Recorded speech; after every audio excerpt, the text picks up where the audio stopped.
My name is Dave Hollenbach, the host of From Embers to Excellence, a podcast that explores the many facets of leadership from the perspectives of some amazing people.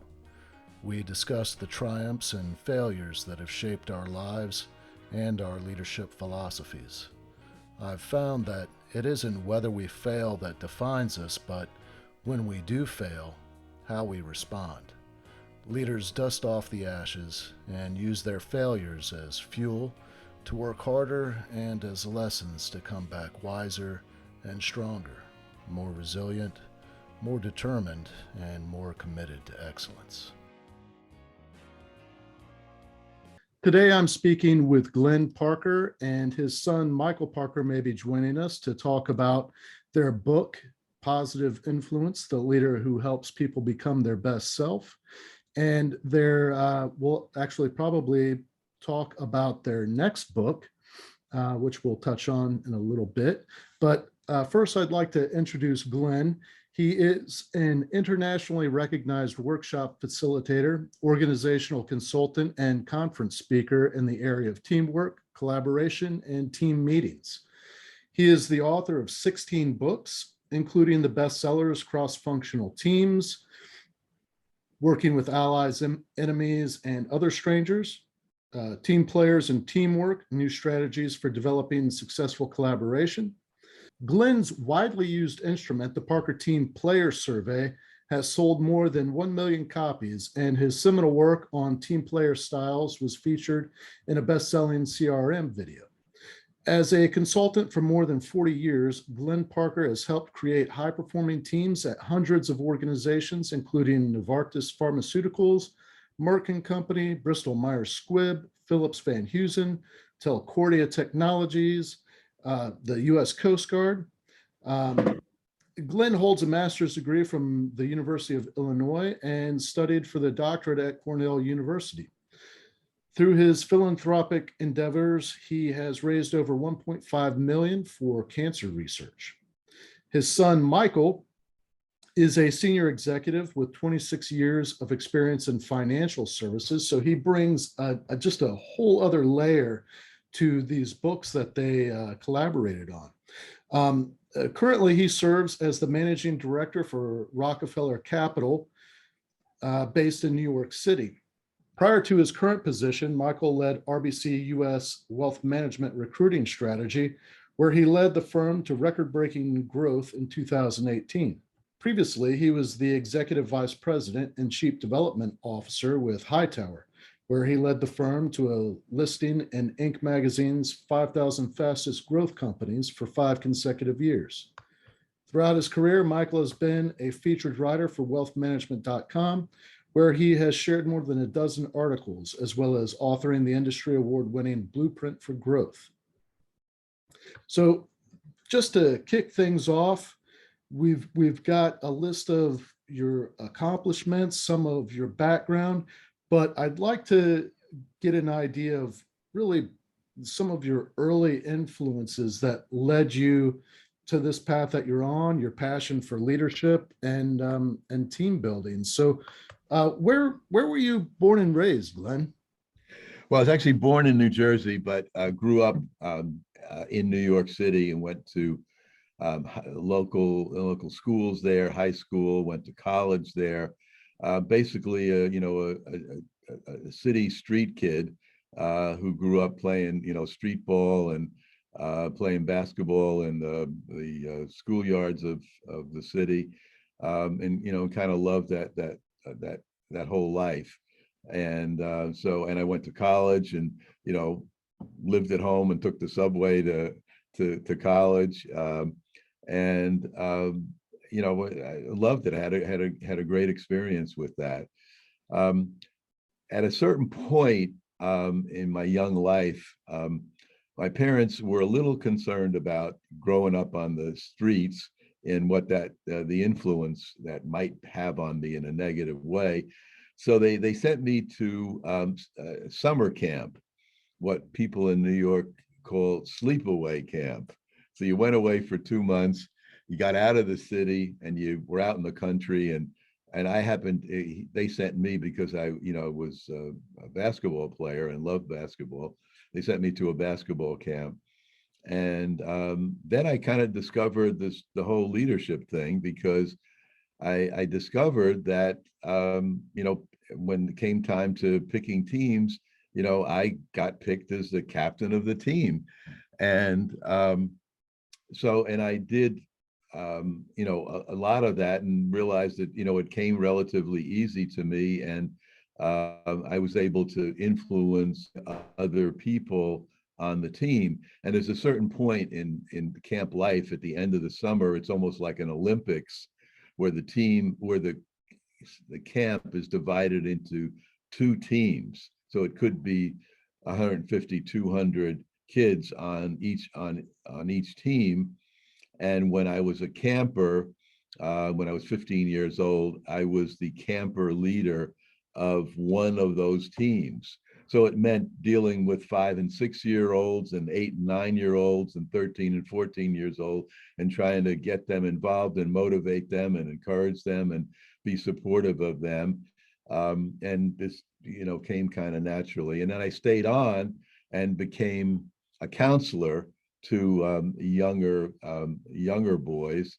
And then later, this competition came around at the end of the summer, and I became the counselor leader to a group. So this was all part of this development of myself as as a leader of other people. And I had no particular training. Most of my training was observing other people who I thought, gee, they seem to know how to do it. And I kind of learned from that. But of course, as I got older and went to school, I learned, oh, there's actually a science to this, and people have actually studied this and know what they're doing. And then I became sort of fascinated by it as well. But those early influences I still carry with me, and I'm still friends with many of those childhood friends, those childhood, people that I interacted with, and I value those relationships because of that. You were talking about influences, and that kind of leads us to your book, and really, uh, who who influenced you most? Like, is there somebody that you kind of had in mind when you were developing this book, and maybe like what it means to be a positive influence? Well, actually, some of these things, Dave, you don't realize until later on, and you look back on them. I'm sure you've had this experience. You went through it, and it was a ho-hum, and then you realize, boy, that was very significant. And that's what happened with me with my first job out of graduate school. And so let me take you back to that, actually a moment in that time. It was as I said, my first job, my first boss, Larry, and now it's my first performance appraisal. So we're sitting down, and he's going to talk about, and I'm going to talk about my experience over the last 9 months, a year, and how that went. And it's going rather well, and he seems to think that I've done quite a good job.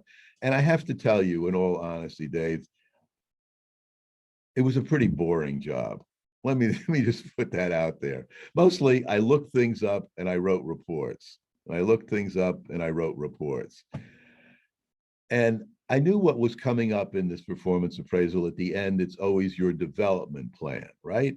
What do you want to do going forward? What's your career goals? And I had observed that the people across the hall in leadership development, leadership training, seemed to be having a lot of fun. They were traveling all over the United States and Canada, conducting workshops, and they'd come back with travel stories and the workshop stories and all the interesting people they met. And I said to Larry, I think I'd like to try that. I was wondering if I could observe a class, because I've never really seen one. So he said, well, as a matter of fact, Glenn, I'm traveling down south next week to do a couple of workshops. Why don't you come with me? I said, oh, that would be great. he said, the only thing is that I can't justify your travel expenses unless you teach something. So my lips started to quiver. What? What are what do you mean? I don't know anything. He said, don't worry about it. We'll figure something out. And he did. And I did. And I taught a little 2-hour segment on the second day of a 2-day workshop. And it went very well. And I said, wow, I think I can do this. And I said, not only that I think I can do, I really want to do it. And that really changed the direction of my life. I went from here, I made a sharp left turn to say I wanted to get into leadership training and leadership development. Now, the significant thing about that, Dave, is that two things about it. One is, he didn't say to me, Glenn, we're doing a 2-day workshop. Why don't you teach the 2 days? I'll sit in the back of the room and I'll give you feedback at the end of the 2 days. No, he set it up so that I was positioned to be successful. He gave me 2 hours on the second day when the group was already warmed up and everything was going well. And all I had, only thing I could do was screw it up. He made it possible for me to be successful. The second thing about that is that he saw something in me that I didn't see in myself, that I could do this, that I could speak and I get up in front of a group and be effective. And that was a game changer for me. And that was really the first significant, from a business standpoint, positive influence on me, another person. And I've tried to, follow his example going forward, but I'm indebted to him for that. So, yeah. So that's the thing that many people have told us, that people see something in you you don't see in yourself. And that's a powerful thing for, for a leader to do for someone else, to be a positive influence. So, yeah, and we have tons of stories in the book like that. It really seems like you described what it is to be a positive influence leader.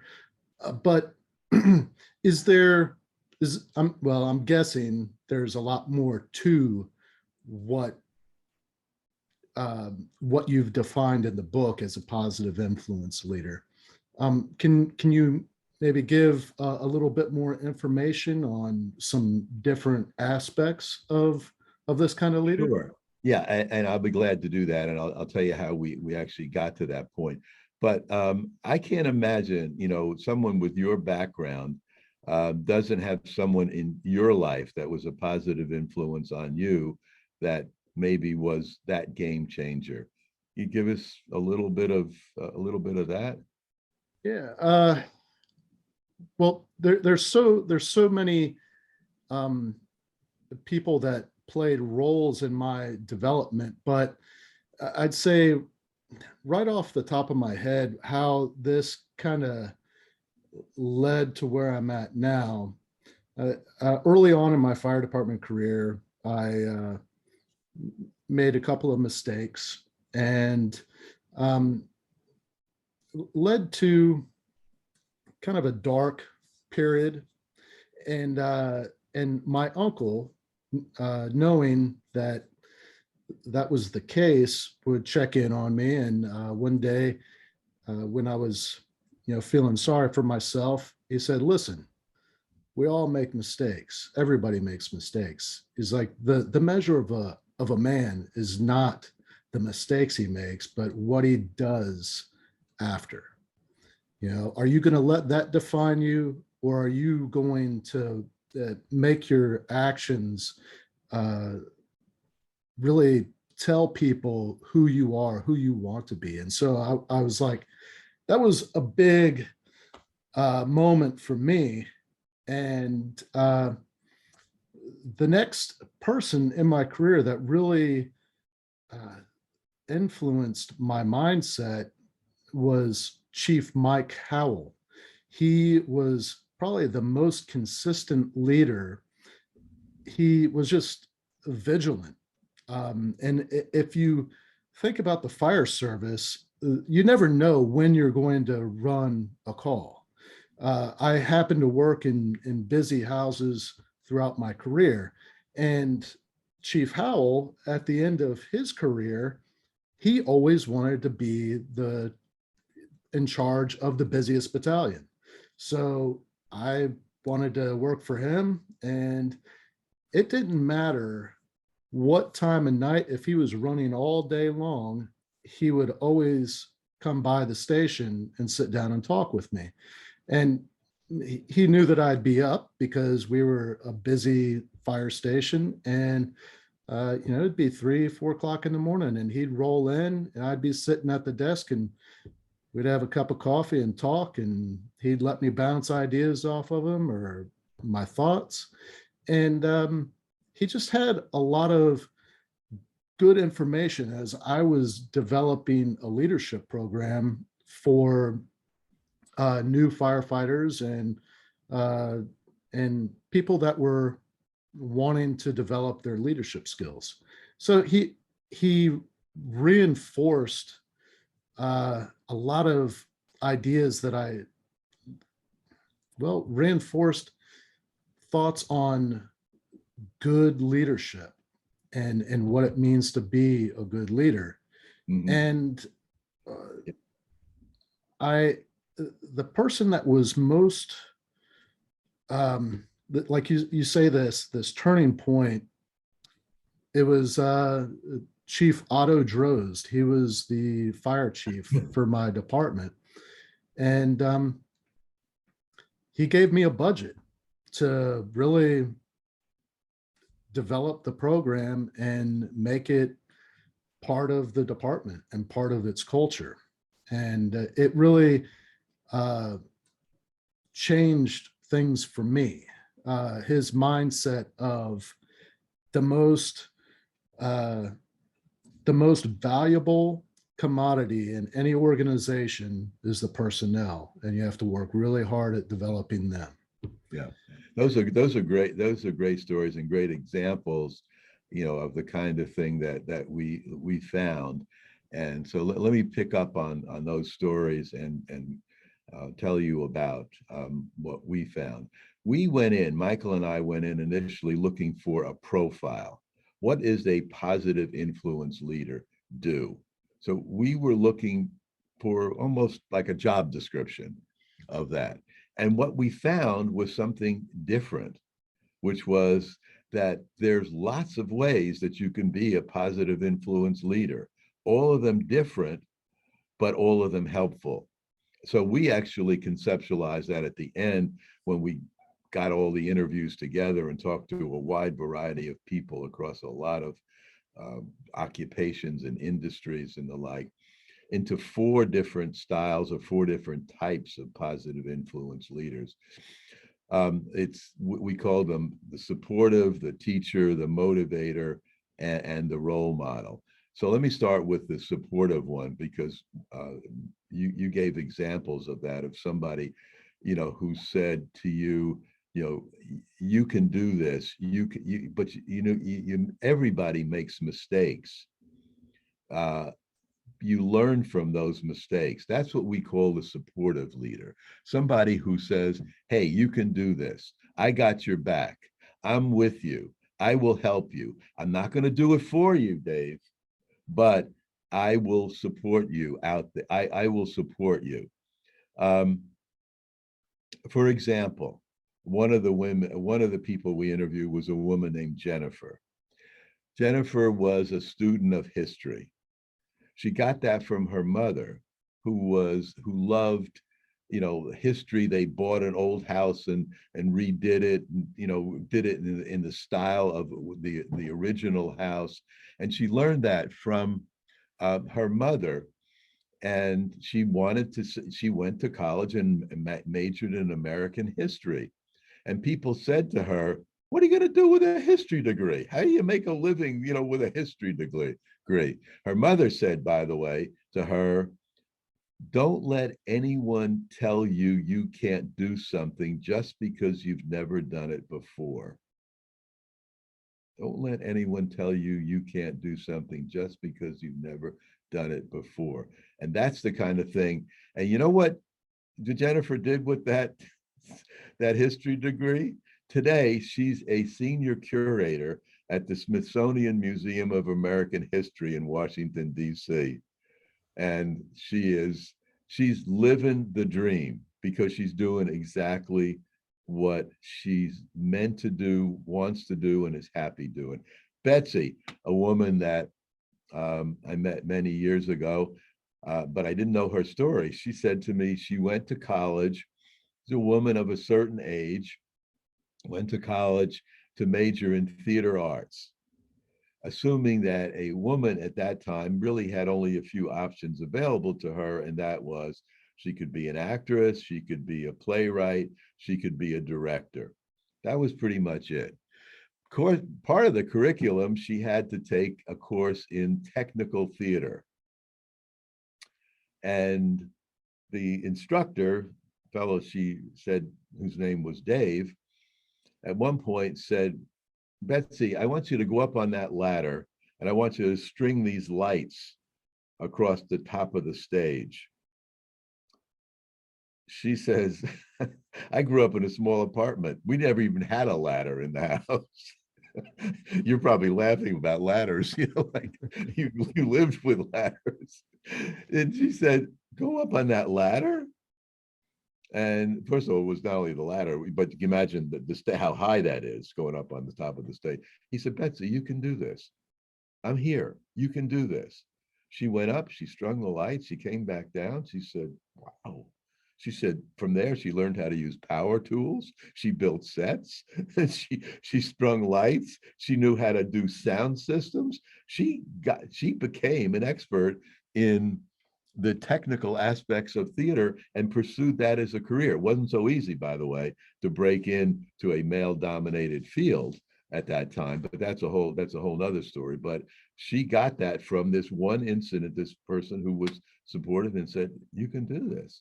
The teacher is, sometimes it's a person who actually holds the title of teacher, but what this person does is teach you what you need to know in order to be successful. So that can be a teacher, it can be a professor, but it can also be a parent. It can be your boss. It can be somebody who tells you the way around, how things are done around here. What some people call the culture. You want to get something done? Go talk to Dave down in the technical office. So the teacher is a very important person because sometimes you need things, and they had to do certain things. They also teach you a value system. What's the right way to do things? What's the positive way? What's the ethical way? What's the right way of doing things? A value system that will carry you through your life. The motivator is somebody who helps you find your true north, your core purpose, who you are, who you're supposed to be. And that's what Larry did for me, harkening back to the story. He found this is who I am supposed to be. I'm supposed to be that person that helps people learn and become better leaders themselves. He found that in me. And many people, and we talked to many women of us who are a certain age who worked in corporate America, who had difficulties with people, accepting them as a leader, as a manager in an organization. And Nancy, a woman that I knew quite well, she worked in for one of my clients. She got that from her boss, who said, he always gave me, she said, the toughest projects. But he always said, if you need help, I'm here. Again, the good leader doesn't do it for you, but they help you get it done. They support you. There's somebody that's standing in the way. They're going to help you get through that and around that barrier. Finally, the role model. We all know about role models. Role models show you by example how to do it. This is how it's done. And and in many cases, role models are interesting because sometimes you may not have met that person. Sometimes role models can be that far off person. If you're a sports fan, Michael Jordan, right? Michael Jordan was a role model to a generation of not only just basketball players, but athletes. And the really smart ones looked at Michael Jordan and they didn't try to copy his jump shot. They copied his work ethic. First one in the gym in the morning, last one to leave at night. And when he needed to get better at things, he did. The Oprah Winfrey is the same thing. She's been a role model to a generation, mainly of women, but other people as well. But also there are, for example, Dick, who was a senior manager in healthcare. His first boss was a role model to him. He said, I watched him. I watched how he did. I watched how he handled people, and I learned from the way he did that. But the main thing that I learned from him is, and this is very key as far as being a leader in particular, and also being a role model leader, which is his actions matched his words. He walked the talk. You can't tell me to do one thing and you do something else. The really effective leaders, there's a consistency between their talking and their walking. So those are the four styles. Those are the four types. And all of us, by the way, have the capacity to be all four of those. We tend to be predominant in one of those four rather than, but we all can do all four. And with training and development, we can bring up those ones that we don't use as often. And to reference your book, or to talk about your book a little bit, does it offer kind of, I don't know, a description or steps that somebody could take to develop areas that they're weaker in? Yeah, so Michael and I are both practitioners. We're not theoreticians, so we didn't write this just to say, oh, isn't this interesting? For us, there's always a so what. Oh, that's interesting, Glenn. There's 4 different types. So what? What's the big deal? How do I use this? Yeah. How do I make it real in my organization? Well, a couple of things. There's a couple of things you can do. The thing that most people gravitate toward is that there's a survey in the back of the book. It's also been published separately in a booklet form, so it's a little easier to manage, and published by the same publisher, HRD Press. And it gives you a reading on what's your preferred style, the one that you use most often. But it also will tell you how do you become more effective in that style, using that style, but also how to be more effective leader, being more well-rounded, where you can bring in the strengths of all 4 of those styles. You want to be a motivator. You want to be somebody who helps people find what they personally need to do in order to be effective.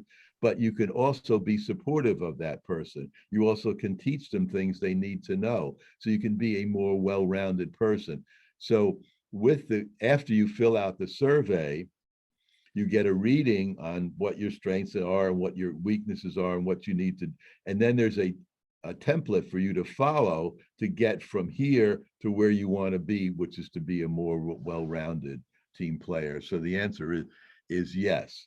The other thing about the book that a lot of people like is at the end of each chapter, there are discussion questions that help you better understand what went on in that chapter. And what I found is that some people are using it at a staff meeting. So each week, or whenever they meet, once a month, They read a chapter, everybody reads a chapter, and then they discuss those 4 questions at the end of each chapter to kind of bring it home. So it doesn't become just a rote experience where, oh, I'm reading a book.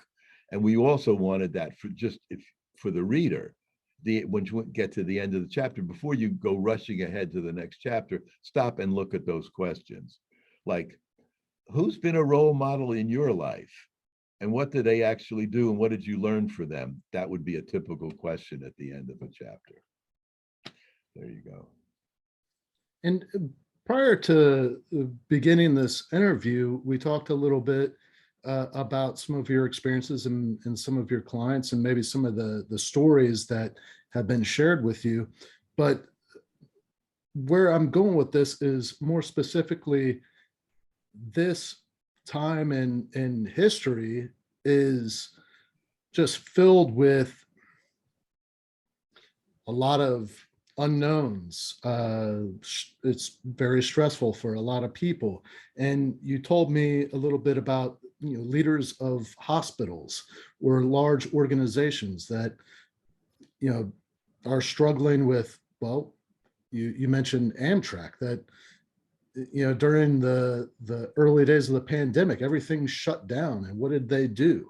And so I'm really curious, because this actually goes toward talking about your next book, Leading in a Time of Crisis. Or is that the title, or is that a working title? It's a working title. But that's essentially what it's But about. it sounds pretty good. Yeah, that's true. Yeah. So how can I help? Well, I'm just curious about what you've found so far in researching for this book. What are some of those traits that you've found to be most successful in the leaders that have really been, they've been successful in this time? Yeah, great question. And that's, what that's basically what we looked at is, what did they do? What were the challenges you faced? And how did you handle them? One of the things that was pretty universal is that the effective leader was there. They were visible. They were present. They were transparent. If they were a hospital CEO, they were walking the floors of the hospital every day, not just the CEO, but the whole leadership team at various times. Being present for people, because they were the staff, particularly the people in the front line staff that were directly involved in patient care, were highly stressed. And so they would walk the floors of the hospital in much the same way that the COO of Amtrak was walking the train, the platforms in the stations and riding the cars and talking to the employees and saying, how's it going? What do you need? How can I help? What's concerning you? And responding to that, so that they weren't sitting in their corner office coming up with great plans. They were out amongst the people. As one person, one of the CEOs said to me, I relearned that old management principle of management by walking around. You can't find out what's going on unless you're out there. And that's what they did a lot of. And they found that to be very powerful. And it also was they were learning things that they needed to know and to act on, because that's one of the things they said. It's one thing for people to tell you we need more PPE, or we need more backup staff, or we need some kind of help. It's another thing to actually do it. So they listened, responded, and acted. They also were open and honest about what was going on. This is where the transparency came in. Look, here's what I know now. Here's what I think is going on right now. Here's where I think where we are. But stay tuned, because things are changing. And when I know, you will know. They ramped up communication during this time, ramped it up dramatically to let people know what was going on, what they were doing. There they talked about some other leaders. I didn't happen to talk to these people who were concerned about getting everything right initially. So they withheld, and they were waiting for a complete assessment, a complete plan for what was going to be done. And that was just exactly the wrong thing to do. The thing is to say, look, this is what we know now. This is what we're doing based on right now. But things may change in the future. And as we've known over the past 2 years, things have changed. They have. And so the really effective leader changes. They also, this is one of the key things too, is they also they told the truth. They didn't minimize, they didn't deceive, they didn't deflect. Oh, it's not that bad. Oh, we'll get through this. If it was bad, they told the truth and they said, yes, but we're on this, we're working on it. That was, I think those are some really critical things, but the idea of being visible and being available and being present was, and sometimes it was scary as hell to do that. And privately, some of them admitted they were afraid of getting COVID themselves. It just because they were close to it. And, there was so much we didn't know at the time. But the key thing was to be a good listener, to be listening to people, to be responding, to be listening some more, and to be clear about the kind of response that you're going to give. You want me to go? Yeah. Go on. This is great. Okay. I think the other thing that people found is that, we talk about, adversity breeds opportunity. Apparently Benjamin Franklin said this, as he said so many profound things that people have adopted, that out of adversity comes opportunity, and out of adversity comes often innovation.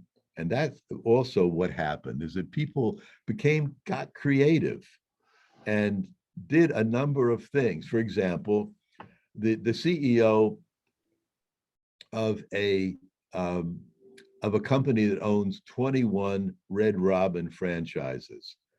People who listening to this who don't know Red Robin, it's a chain of restaurants. It's like Applebee's, for example, would be in that same vein. And he said prior to this, the 21 restaurants would compete against each other. Everybody wanted to be the number one restaurant in the company, and they had all their metrics, and so they would be very, very competitive. Out of this, he said, we suddenly became very collaborative. So what was happening, because people were, had to, innovate on the fly. So each individual restaurants were making changes. Some of them were reducing the menu, some were reducing the hours, some were using, unusual methods to recruit new employees, to make sure they were staffed up. They changed their hours, the like. They were sharing that information. So he was, again, the communication. He would meet regularly, they would Zoom meetings on a regular basis, and people would talk about what they were doing and the things that seemed to work well. And they were also sharing some things that didn't work well, and they were looking for help. Like, how do I handle this? I got people that, are coming into and used to the full menu, and they're not getting the full menu because we can't do it now. Because, well, first of all, we don't have the deliveries, and there's a lot of reasons why we can't do it. But So we were learning from they were learning from each other. They were coming up with innovations on, how to do things. And that was one of the real learnings from them.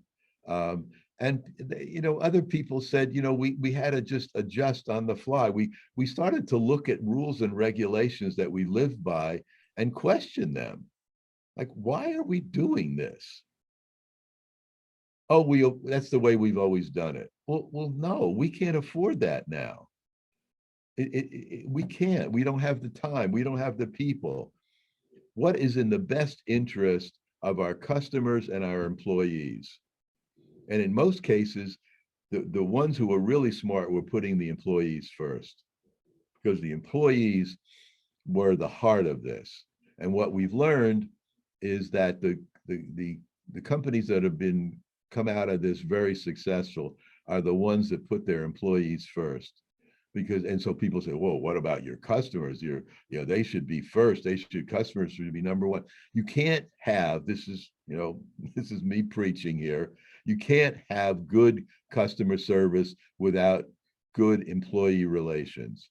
When you treat the employees well, they treat the customers well. That's, I believe, is a firm axiom. And I see this all the time with people. When the employees are happy, they feel appreciated. I wrote an article, I think you saw it on for CEO World, about creating a great place to work, and it's based on this recent research. And it talks about the companies, in all different industries, who treat their employees well, the patients or the customers or the clients have a good experience as well. And that's, and the fact that you also appreciate them, you recognize them, you thank people for what they're doing, and people, and it's not that tricky. It's not that hard to say, Dave, thanks very much for doing a great job under very trying conditions. I appreciate it. I don't have to give you a plaque. That's what most people want, is that kind of recognition, and that's why they stay. Did I preach too much here? No, that was great. It really reinforced a lot of what we've been talking about. And one thing that I noticed, you mentioned when you were talking about the communication, I recognized a couple of the steps in what is called an after action review. And I believe that you talk about it in your book, but that comes from military special operations. Yes. And it's now like the leadership program that I used to teach, it utilizes that same set of principles. Well, I'd like to defer to you. Will you talk about the after action review? Yeah. I wish I could say that more organizations used it, but I can't. I think most of them said to me, we sort of did it informally. That was their answer. And I think they probably did it informally. They learned and said, that didn't work, this did work. So what do you want to do in an after action review? You want to sit down and say, okay, what did we do? What worked well? What didn't work well? What would we do different next time? And that's basically all you have to do. It's getting the players in the room, though. You got to get the right players in the room. You got to get a mix of people, at all levels in the organization who can answer that question. But I think it's absolutely critical to do that. And I obviously you agree with that. But I think it's really important for organizations to sit down who went through a difficult time like we've had in the last 2 years, and sit down and say, what did we do? What went well? What didn't go well? What would we do different next time? So, and the ones that did it really benefited from it. And now they say, we actually, you know what we have now? We've got a crisis playbook. We have, you know, we're ready this time because everybody, pretty much, almost everybody was blindsided. It's like, what? I don't know what to, you know, I mean, think about, you know, think about the hospitals. They had no testing. They didn't know how to diagnose what they had. You know, you go from, you know, from 5 patients in the ICU to, you know, to 50 patients in 2 weeks, and you know, you're lacking resources and you're lacking protective equipment and the like. But so, yeah, so I think that's really critical. I'm glad you brought that up and emphasized that, because I think that's a big takeaway for organizations. Well, one thing that I'd like to add for those listening, because if you just take it on face value, I think it can be used to the organization's detriment if it's used wrong, because the way I've seen it used in many different ways. The way that it works best is the person leading the after action review would address something that didn't go well, and they own it. They find how maybe they could have made that situation better, and they speak up, and they own it. And it really, it's leading by example. So the other people involved, they can think about what was their role in that particular operation and what are some things that they could have done differently. And when they speak up, if there was a mistake made or something, it's a time where everybody, it's so important for everybody to feel like they are safe in talking about the mistakes that they made. Because if they don't feel safe, they can, you know, you're not there all the time. So if you didn't see it happen and nobody else did, they could very well just say, well, no, I think everything went good. And you'd never learn that lesson. So if you can create an environment where everybody feels safe to talk about the lessons that they learned, well, you know, I did this and this is what happened. And I know better now that I shouldn't have done this. If I had done this, everything would have worked out a lot better. And that's actually what I ended up doing to correct the problem that my actions caused. And so if they feel safe in that, then, you know, everybody wins. Yeah, so I think you're bringing up a good point, because it's the, you know, it's the ground rules.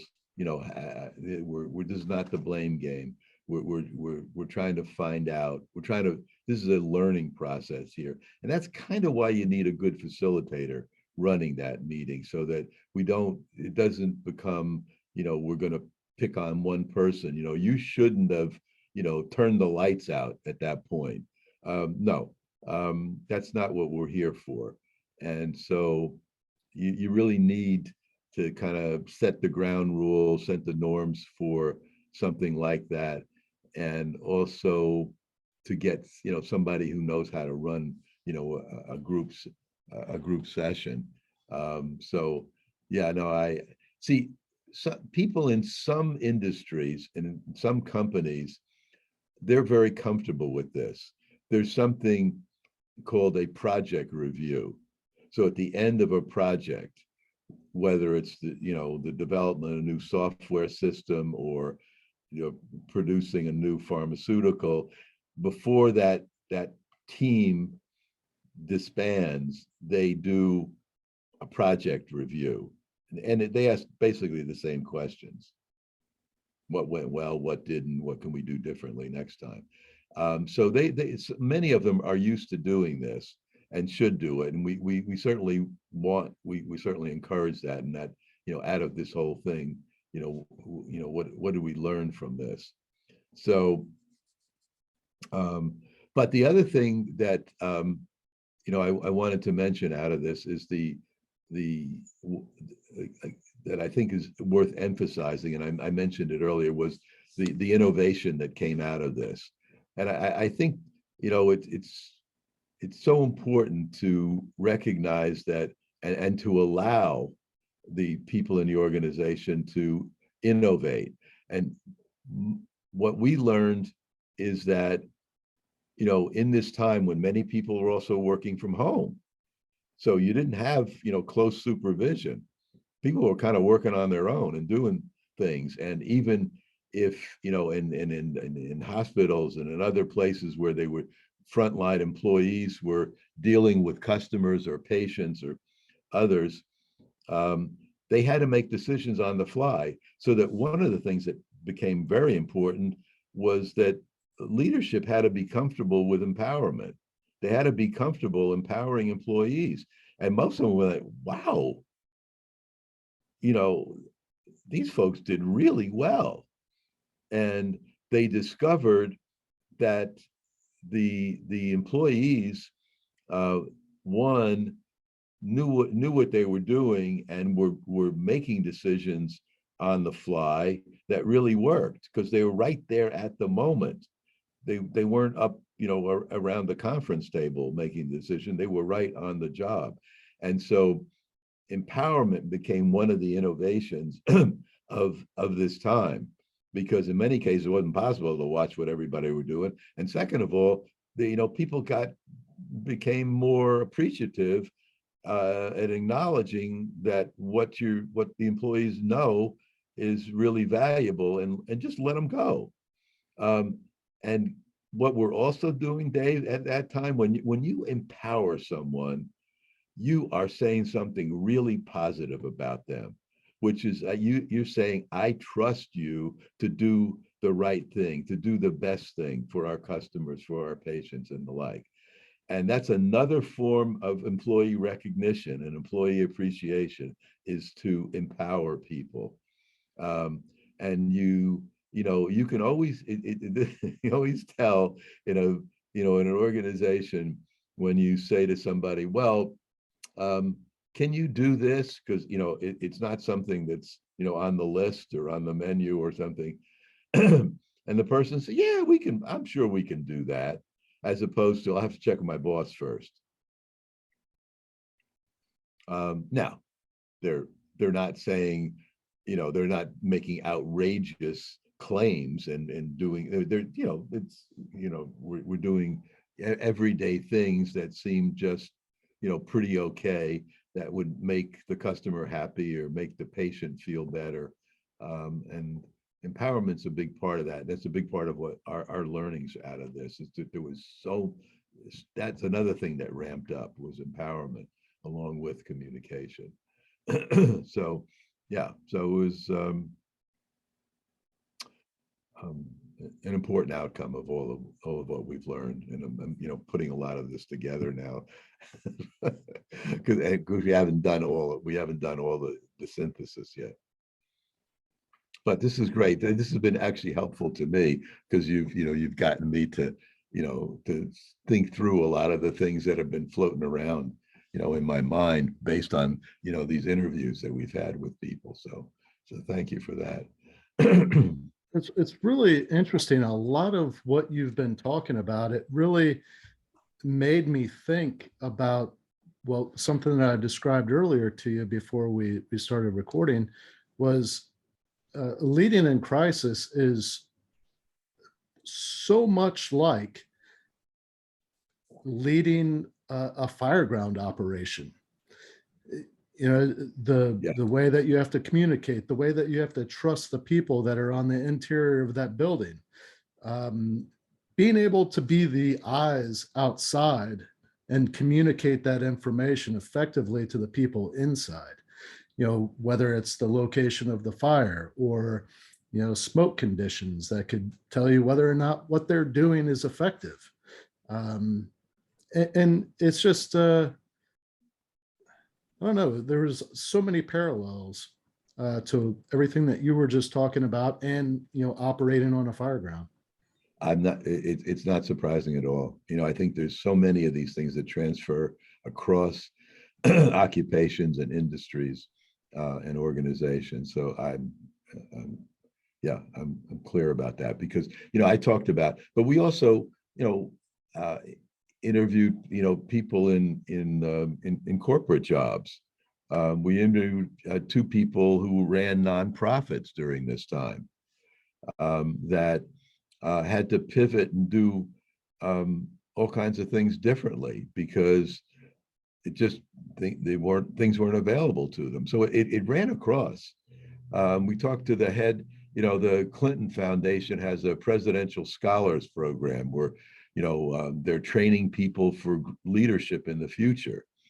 And what they did and the innovations that they did, because, as the leader said to me of that scholars program, he said, our secret sauce was getting all these people together, these people who've been really vetted to, it's a big deal to get into the presidential scholars program, that suddenly we couldn't meet anymore. And one of the things that people liked the most about that program was learning from each other, and they couldn't. COVID prevented that, so they had to innovate all kinds of ways to learn during this time. And so it cut across all kinds of work, and so that's really the powerful message out of this whole thing. So and leaders found, we asked them this question, what'd you learn during this time? What'd you learn? What'd you learn about yourself? And people learned a lot. They learned a lot about themselves, and they learned a lot about their people. They learned that most of those people that worked for them they could trust to do a good job. And I don't know if they weren't quite sure about that beforehand. They learned, about themselves as leaders, that they could handle certain things, but some things they couldn't handle. I mean, quite frankly, one gentleman told me that he had a heart attack during this time because the pressure, he took everything so personally. He worried so much about his people that he said, I had to learn to, back off and not take everything as personally as I was. So people, they improved. I mean, the crisis also was a learning experience for them as individuals. And I think that was a great thing too. I mean, given the choice, they probably wouldn't want to have to go through it again as a learning experience, but they're more powerful now as a result of that. So that's quite outstanding. I was hoping to have your son on as well, because I just think that the dynamic from different backgrounds and different viewpoints or different perspectives uh, would have been pretty interesting. But your son probably better than most. From Yeah. your perspective, what do you think he would have said from his position or his vantage point? Yeah, I think one of the things that he values, and I think he saw in leaders during this time, and I think this is true of him, is the resilience. What Angela Duckworth calls grit. The people who can handle a situation and bounce back from adversity. The people who prepare. Michael once said to me, Dad, I will rarely be the smartest person in the room at that meeting, but there's no one in that room that's going to have outworked me in preparing for that meeting. And I think that's what he would find from because he said to me, when some of the people that I interviewed, I could tell how they would be as leaders by the way they prepared, because we send out the questions in advance of the interview. And so he's talking about people that came prepared to talk about their responses to those questions, and they came prepared really well. And so he would say that the really effective leaders in the time of crisis were people who were resilient, who could come up against a barrier, bounce back, and and keep going forward. And I believe that's true.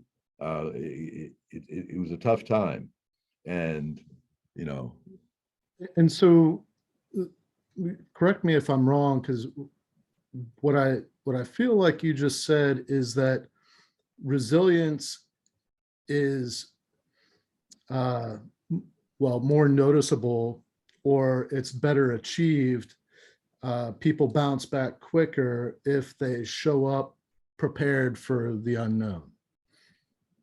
Okay, yeah, is that no, yeah. Well, they show up prepared. It's kind of hard to prepare, for the unknown, but they show up prepared. Um, this is a phrase that Michael and I use a lot. They put the work in. Are you willing to put the work in? And that's what and some of the stories that I told you earlier, they willing to put the work in. They're willing to, work long hours, walk in the floors of the organization and checking on people. That's putting the work in. And then responding when people say, I need more of this, I need time off, I'm stressed out.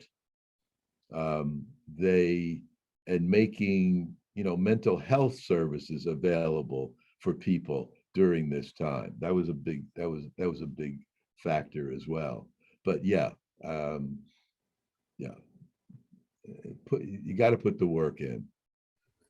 well, I'd say, preparing for the unknown in the context that I'm kind of thinking is, you can't train firefighters for every eventuality, for every type of incident that they might come upon, but you can train them to use the equipment and to be able to think outside the box. Right. And Yeah. And to, from a leader standpoint, empower them to think outside the box. right. To say, I've never seen this one before, but this is what I think will work. I think Yeah. is what you're reaching for there. Yeah. So, yeah. So, but there's a leadership culture that says, yeah, we're not going to come down on it if you try something when you encounter a situation that we haven't trained for. Um, so I think that's a really important part of it. And a lot of the things people, they relearned some things that they knew all along and said, wow, this stuff really works. This stuff really does work. So yeah, but resilience is is a big part of a successful leader. I think it's a big part of success in life, whatever you do. Yeah. Can you bounce back from adversity? One thing that I noticed in preparing for this, there was mention of uh, a 360 degree tool. And I don't know that you've mentioned it specifically, but I was wondering if you could talk about that, because I feel like maybe that is one of the tools that you use a lot in your Yeah. program. And yes, so I talked about the survey in the back of the book and the fact that it is published in a separate booklet, just because it's easier than to fold back a book and to fill it out. There's also a 360 version of that survey, so that the 360 version is built for other people on your team, to fill it out on you, to give you their perspective on you as a leader. Which of these four styles do you use most predominantly? And what can you do to be a more effective leader going forward? So what some organizations do, either a team gets together and does the self-assessment and the 360 on all the people in the room, or people in leadership development in the company, in talent management, do the 360 version as part of a leadership training, much like you do when you're doing leadership training. You could incorporate this into your leadership training. There's 3 booklets that HRD Press has published for us. It's the self-assessment, the 360. The 3rd booklet is the leader's guide on how to do all of this. I obviously can't do all of this in our conversation today, but there's a lot of very specific how-tos in that 3rd booklet of, options that you would have and best ways, best practices for doing this, and how do you analyze the results, and how do you help someone become a more effective positive influence leader, because ultimately that's our goal. How do you become a more effectively positive influence on the people in your organization? And that's our mission. That's really our mission, and that's what that survey does. So, but of course, reading the book would be helpful too. Yeah, Absolutely. So, yeah. Well, now that you mentioned that, what is the best way to acquire one of your books, and when do you expect your next book to be available? Oh, that second question. Who? You're talking like a publisher now. Okay, so let me try to let me answer the first question. The book is called Positive Influence: The Leader Who Helps People Become Their Best Self. It's available from HRD Press, and their website is hrdpress.com. It's also available, as every book in the world is, from Amazon, and so you can buy it on Amazon as well. And let me say this, that because I've enjoyed this conversation so much, that I will make this offer to your audience. First of all, I will send you, Dave, a copy of the book, a signed copy of the book. The first 5 people that send me an email requesting a copy of the book, I will send them a complimentary copy of Positive Influence. They need to obviously send me their mailing address.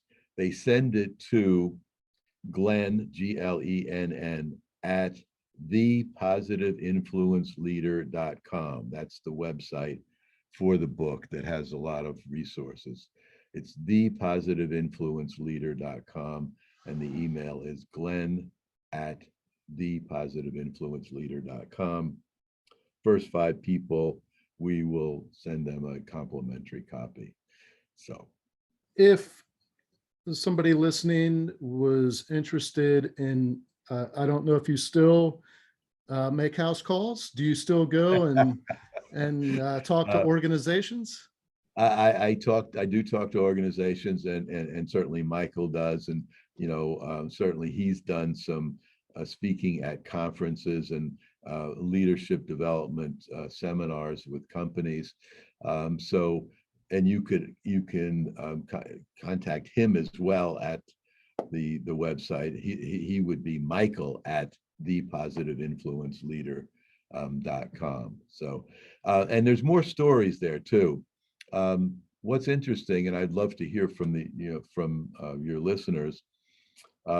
Since the book was out, people come up to us all the time and tell us their positive influence story, much like my Larry story and your stories.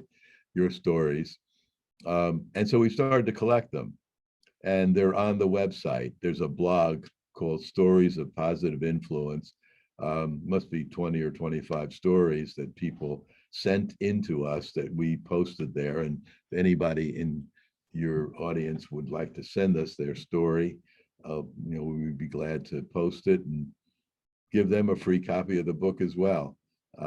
So yeah, so we love hearing the stories because they're inspirational. The stories are meant to be inspirational, but also instructive. You can learn from the stories. I'm much more, and you've heard me talk pretty much for the last hour or so. Mostly I've been telling examples and stories rather than saying, here are the 5 ways you can be a more effective leader. So I think they're powerful instruments for people learning. And so that's why we use them.